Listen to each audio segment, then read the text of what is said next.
The following video has been voiced over from Dutch to English. Hi there, all from the top of the Angels Mountain. This is Manoj Baratsing from Alignment. So, the last time we spoke about the law of attraction. Just as the law of gravity is very real for you, also the law of attraction is very real.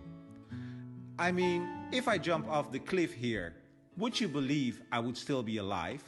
No, because this is the law of gravity. Everybody believes that. But what we don't believe, and where we don't know the existence of, is the law, which is the law of attraction. The law of attraction, what does it mean? It just means that we give attention to something, you attract similar thoughts of the thoughts that you have been thinking at the same time. So, thought attracts same thoughts. For instance, when you think about food, the second thought that you think about is similar to the thought before. Like, where am I gonna get the food? How am I gonna get it? Who am I gonna eat it with? So all these thoughts we call a stream of thoughts.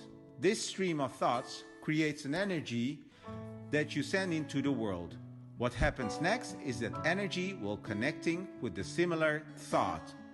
And that's what we call the law of attraction.